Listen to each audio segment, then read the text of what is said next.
Hello பீபர்ஸ், welcome to filmi craft. நான் உங்கள் அருண். இந்த எபிசோட நம்ம பார்க்க போகிற படம் 2024 ஒரு சைனீஸ் கிரைம் மிஸ்ட்ரி த்ரில்லர் படமாக வெளியான அ பிளேஸ் கால்டு சைலன்ஸ். இப்போ இந்த படத்துடைய கதை என்ன அப்படிங்கிறத லைட்டாக இங்கே நம்ம பார்த்துடலாம். படத்தில் நம்ம கதாநாயகியுடைய பேர் லீஹன். இவங்களுக்கு டாங் அப்படின்னு சொல்லி ஒரு பொண்ணும் இருக்கா. இவங்களுடைய பொண்ணு ஒரு ஜூனியர் ஹை ஸ்கூலில் படிச்சுக்கிட்டு இருக்க ஒரு பொண்ணு. அதே ஸ்கூலில் தான் ஹவுஸ் கீப்பிங் டிபார்ட்மெண்ட்டில் நம்ம கதாநாயகி வேலை பார்க்குறாங்க. அந்த ஸ்கூலை சுத்தப்படுத்துறது எல்லா வேலையும் இவங்க தான் பக்காவாக பார்த்துக்கிறாங்க. ரொம்ப நேர்மையான, ரொம்ப நியாயமாக நடந்துக்கக்கூடிய ஒரு நபர் தான் நம்ம கதாநாயகி. இப்போ நம்ம கதாநாயகியுடைய பொண்ணு அந்த டாங் இருக்குல்ல, அந்த பொண்ணு நமக்குன்னு செவனேன்னு அப்புறாணியாகத்தான் தெரியுது. அந்த பொண்ணுக்கு வாய் பேசவும் வராது. இப்படி இருக்கக்கூடிய நிலைமையில் அந்த ஸ்கூலில் ஒரு பிரின்சிபல் ஒருத்தர் இருக்காப்புல. அந்த பிரின்சிபலுக்கு ஒரு பொண்ணு இருக்குது. அந்த பொண்ணோட சேர்ந்து இன்னொரு 3 பொண்ணு. இந்த 4 பொண்ணுங்களும் சேர்ந்துட்டு நம்ம கதாநாயகியுடைய பொண்ணு அந்த டாங் இருக்குல்ல, அந்த பொண்ணை புல்லிங் பண்ணுறேன் அப்படிங்கிற பேரில் படாத பாடுபடுத்துதுங்க. படத்துடைய ஆரம்பத்திலேயே கதாநாயகியுடைய பொண்ணான அந்த டாங்கை தூக்கி செவத்திலேயே கோந்தை போட்டு ஒட்ட வச்சு, முடியெல்லாம் ஒட்ட வச்சு, வாயிலெல்லாம் ப்ரஷ்ஷை வச்சு அந்த கோந்தை தடவி விட்டு, அந்த புள்ளை ஏற்கனவே பாவம் ஒரு வாயில்லா பூச்சி, அந்த புள்ளைய படாத பாடுபடுத்தி இதுங்களெல்லாம் இருந்தால் என்ன அப்படிங்கிற அளவுக்கு நமக்கே கோபம் கொப்பளிக்குது. அந்த அளவுக்கு படுத்தாத பாடுபடுத்திடுதுங்க அந்த ஒத்த பிள்ளைய அந்த 4 பிள்ளைகளும் சேர்ந்து. இப்போ கதாநாயகி நேரம் அந்த சம்பவ இடத்துக்கு போயிடுறாங்க. பார்த்தா 4 அங்கேருந்து மாடியிலேருந்து படியிலேருந்து இறங்கி சிரிச்சுக்கிட்டு அப்படி 4 ஓடுதுங்க. இந்த 4 பிள்ளைங்க போகுது அப்படின்னாலே நம்ம பிள்ளைய வேறு ஸ்கூல் ஃபுல்லாக தேடிட்டோம், காணோம். அப்போ கண்டிப்பாக இதுங்க கையில் தான் நம்ம பொண்ணு சிக்கியிருக்கணும் அப்படின்னு சொல்லி கதாநாயகி வேகமாக மேலே ஏறி ஸ்டார் கேஸில் ஏறி போகிறாங்க. போனால் அந்த பொண்ணு செவத்தில் கோந்தை போட்டு ஒட்ட வச்ச மாதிரி ஒட்ட வச்சுருக்காங்க இந்த 4 சேர்ந்து. இதை பார்த்து அந்த பொண்ணை இறக்கி முடியெல்லாம் கோந்தோட நீ ஒன்றும் பண்ண முடியாதுன்னு சொல்லி முடி எல்லாத்தையும் கட் பண்ணி விட்டு, இவ்வளவு தூரம் கதாநாயகியால் இதுக்கு மேலே பொறுக்க முடியல அப்படிங்கிற அளவுக்கு ஒரு நிலைமை. ஆனால் இதை வெளியே சொல்லவும் முடியல இவங்களால். காரணம் என்ன அப்படின்னா, அது அந்த இவங்க வேலை பார்க்குற அந்த ஸ்கூலுடைய பிரின்சிபல், அந்த ஹெட்மாஸ்டருடைய பொண்ணு. இவங்க ஏதாவது சொல்ல போனால் நீ வேலையை விட்டு கிளம்பு அப்படின்னு சொல்லி அடுத்த நிமிஷம் அந்த ஆள் வேலையை விட்டு அனுப்பி விட்ருவேன். அப்புறம் சோத்துக்கு என்ன பண்ணுறது? அந்த சம்பளத்தை வச்சு தான் பிள்ளையவே படிக்க வச்சுக்கிட்டு இருக்கோம். ஏன்னா கதாநாயகியுடைய ஹஸ்பண்டு வெளியூரில் இருக்கார், இங்கே இல்லை அப்படிங்கிறது தான் எல்லாத்துக்கும் தெரியும். இதனால் இப்போ அதையும் சொல்ல முடியல. சரி போலீஸுக்காவது போவோம் அப்படின்னு போனோம்னா எங்கே அந்த ஆளுக்கு பணபலம் படைபலம்னு எல்லாம் இருக்குது. ஒரு ஸ்கூலுடைய ஹெட்மாஸ்டர் வேறு. அதனாலேயே இந்த அம்மாவுடைய வாய்ஸ் எங்கேயும் எடுபடாது அப்படிங்கிறது நம்ம கதாநாயகிக்கு தெளிவாக தெரியும். இப்போ இந்த 4 ராட்சசிகிட்ட இருந்து எப்படித்தான் தான் பிள்ளையை காப்பாற்றுறது அப்படிங்கிறதே இவங்களுக்கு தெரியலை. இதெல்லாம் காப்பாற்றுறதுக்கு யாருமே இல்லையா? கடவுளே, அஜித்தே அப்படின்றாதீங்க, நான் சொல்கிறது கடவுளே அப்படின்னு அந்த அம்மா அழுதுகிட்டு இருக்க ஒரு தருணத்தில் தான் கடவுள் கண்ணை திறக்கிறாப்புல. அப்படி என்ன திறந்தார் அப்படிங்கிறீங்களா? யாரெல்லாம் இந்த பொண்ணை புல்லிங் பண்ணாங்களோ இந்த பெண்கள் எல்லாம் ஒரு பொண்ணாக கொடூரமாக ஒரு சீரியல் சைக்கோ கில்லர்னால் கொலை செய்யப்படுறாங்க. அவங்கள யார் கொலை பண்ணுறான் அப்படிங்கிறதும் நமக்கும் தெரியலை. படத்துலையும் எங்கேயும் நமக்கு அந்த டைம் வரைக்கும் இவங்க ரிவீல் பண்ணவும் இல்லை. ஆனால் எதுக்காக இந்த பெண்கள் மட்டும் டார்கெட் பண்ணப்பட்டு கொலை செய்யப்படுறாங்க அப்படிங்கிறதும் ஒரு புரியாத புதிராகவே இருக்குது. இதுக்கப்புறம் இந்த கதையில் என்ன தான் நடந்தது? இதுதான் இந்த படத்துடைய மொத்த கதையை.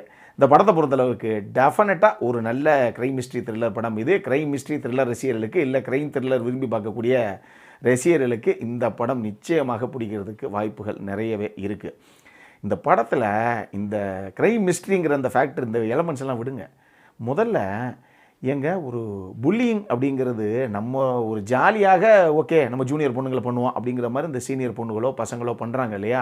கோயடாக இருந்தால் அந்த சம்பவம் இன்னும் வேறு, பொண்ணுங்களை பசங்களே பண்ணுவாங்க. அந்த மாதிரி ஒரு சில சம்பவம் நடக்குன்னு வச்சுக்கோங்களேன். ஆனால் ஈவன் ஒரு கேர்ள்ஸ் ஸ்கூலாக இருந்தது அப்படின்னா கூட அந்த சீனியர் லெவலில் இருக்கக்கூடிய அந்த பொண்ணுங்க அந்த ஜூனியர் பொண்ணுங்களை ரேக் பண்ணுறது இல்லை புல்லிங் பண்ணுறது அப்படிங்கிற விஷயமாகட்டும், இது பாய்ஸ் ஸ்கூலில் அந்த மாதிரி சீனியர் பசங்க ஜூனியர் பசங்களை பண்ணுற விஷயமாகட்டும்னு அந்த வயசில் ஒரு 16, 17, 18 வயசுக்குள்ளே நமக்கு கெத்து இல்லை எப்படி பாரு அப்படிங்கிற மாதிரி நமக்கு அது தோணுது. ஆனால் அந்த பாதிக்கப்பட்ட அந்த பையனோ அந்த பொண்ணோ எவ்வளோ பெரிய ஒரு விஷயத்தை மனதளவில் அவங்க கடந்து வர்றாங்க. சைக்காலஜிக்கலாக எவ்வளோ பெரிய விதத்தில் அவங்க அஃபெக்ட் ஆகுறாங்க அப்படிங்கிறதெல்லாம் இந்த படம் பாருங்கள் நம்மளை உலுக்கியிருப்பாங்க. அந்த அளவுக்கு ஒரு சில காட்சிகளை பண்ணி, ஏங்க இதுங்களாம் நானும் பிள்ளைங்களா என்ன, இதுங்கெல்லாம் எதுக்கு இருந்துக்கிட்டு அப்படிங்கிற அளவுக்கு நமக்கு ஒரு கோவம் கொப்பளிக்கும் அப்படின்னு நான் சொன்னேனே கதை சொல்லும்போது. அது காட்சிகளாக இவங்க கொண்டு வந்திருக்காங்க. இதில் நல்லா பாருங்கள், நம்ம ஜாலியாக ஒரு விஷயத்தை பண்ணுவோன்னு சொல்லி ஒரு 2 பசங்க 3 பசங்களோ இல்லை ஒரு 2 பொண்ணுங்க சேர்ந்து ஒரு பிள்ளையை வந்து ரேக் பண்ணுறாங்க, புல்லிங் பண்ணுறாங்க அப்படிங்கிறதெல்லாம் ஒரு பக்கம்.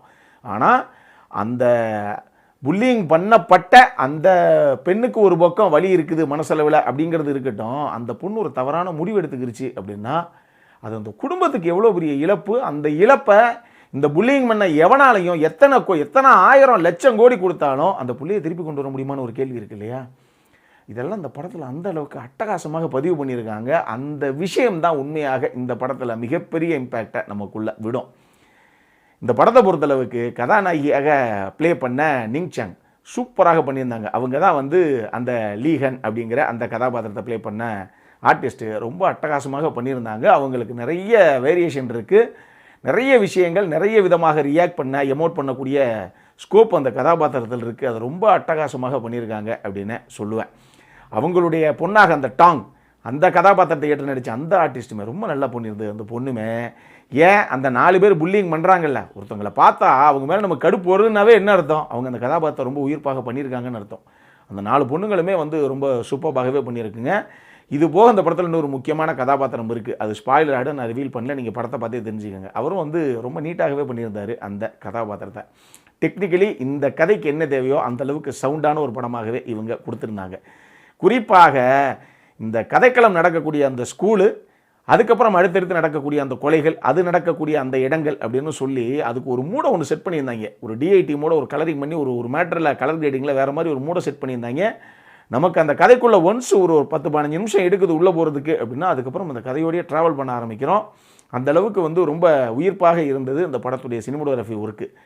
படத்துடைய எடிட்டரு படத்தை மொத்தத்தையுமே நான் லீனியராகத்தான் சொல்லியிருப்பாப்புல. ஏன்னா பின்னாடி நீங்கள் கடைசி ஒரு 15-20 நிமிஷத்தில் எக்கச்சக்கமான விஷயங்களை வந்து முடிச்சு போட்டு ரிவீல் பண்ணுவாங்க. சூப்பராக இருந்தது.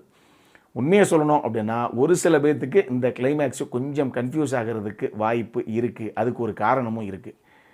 நம்ம தமிழ் சினிமா வரலாற்றிலேயே கூட டைரக்டர்ஸுக்கு ஒரு விஷயம் ஒன்று தோணும், இந்த மாதிரி ஒரு கிளைமேக்ஸ் வச்சா நல்லா இருக்குங்க அப்படின்னு நமக்கு ஒரு அறைவாகவே முடியலன்னு வச்சுக்கோங்க. ஒரு விஷயத்துக்கு பெசாட்டு இப்படி ஒன்று எடுப்போம், இப்படி ஒன்று எடுப்போம், 2 கிளைமேக்ஸ் எடுத்து வச்சுட்டு ஒரு கிளைமேக்ஸை முதல்ல தியேட்டரில் இன்றைக்கி படம் ரிலீஸ் அப்படின்னா ஒரு கிளைமேக்ஸை போட்டு படத்தை ரிலீஸ் பண்ணுவோம். அது அன்றைக்கி சாயங்காலத்துக்குள்ளேயே தெரிஞ்சு போயிடும் இவங்களுக்கு கதை என்னங்க இது ஒரு கிளைமேக்ஸ் நீ எப்படி எடுத்துகிட்டு போனாங்க, இப்படி முடிச்சு வச்சுருக்காங்க அப்படின்னு சொல்லிட்டாங்க அப்படின்னா உடனே 2ஆம் நாள் காட்சியில் இருந்து அந்த கிளைமேக்ஸ் கிடையாது, வேறு கிளைமேக்ஸை போட்டு ரிலீஸ் பண்ணுறோம் அப்படின்னு சொல்லி அப்படி ஹிட் அடித்த படங்களும் உண்டு தமிழ்லையே. அந்த மாதிரி ஏன் நம்ம முகவரி அஜித்துடைய படம், அந்த படத்துக்கு 2 கிளைமேக்ஸ் தான். கிரீடம் 2 கிளைமேக்ஸ் தான். அந்த மாதிரி நிறைய படங்கள் இருக்குதுன்னு வச்சுக்கோங்களேன், நிறைய படங்கள் இருக்குது சொல்லணுன்னா. ஆனால் இதில் எந்த கிளைமேக்ஸ் ஒர்க் அவுட் ஆகும்னு தெரிஞ்சு பண்ணுவோம் இல்லையா? இந்த படத்தில் என்ன சம்பவம் பண்ணிட்டாங்கன்னா 2 கிளைமேக்ஸுமே பின்னாடி வச்சுருக்காங்க. ஒரு படத்துக்கு எடுக்கப்பட்ட 2 கிளைமேக்ஸு, ஆனால் ஒரு கிளைமேக்ஸை வச்சு போட்டு படத்தை முடிச்சுட்டாங்க. ரிட்டன் அண்ட் டைரக்டட் பைன்னு போட்டு விட்டாங்க. அதுக்கப்புறம் கடைசியாக அந்த என் கிரெடிட்லாம் முடிஞ்சு போஸ்ட் கிரெடிட்டில் ஒரு சீன் ஒன்று வச்சுருக்காங்க. அதான் 2வது கிளைமேக்ஸு. அதை எடுத்து வச்சுருப்பாங்க போல் தெரியுது. ஆனால் அதை வைக்காமே இருந்திருக்கலாம். ஆனால் இவங்க அதையும் ஒரு விஷயமாக வச்சுட்டாங்க. ஒரு விலைக்கு ஏன்னா இதில் என்ன ஒரு மேட்ரு அப்படின்னா அந்த 2 கிளைமேக்ஸ் வைக்கும்போது என்னங்க ஒன்று ஒட்டவே இல்லை, ஒன்று இந்த கடைசியில் இருக்குது, இன்னொன்று இந்த கடைசியில் இருக்குது, இது எப்படிங்க ஒரே படத்துக்குள்ளே வரும் அப்படிங்கிற ஒரு ஃபீல் வரும் இல்லையா? இந்த படத்தில் 2 கிளைமேக்ஸுமே ஒட்டுது. அதனால் இங்கே வச்சுட்டாங்க. பரவாயில்ல இருக்கட்டும், இது ஒரு பக்கம் அப்படி பின்னாடி ஜாயிண்ட் அடித்து வச்சுருவோம் சார் அப்படின்னு. அதனால் அந்த 2 கிளைமேக்ஸ் போஸ்ட் கிரெடிட் வரைக்கும் பொறுமையாக படத்தை பாருங்கள்.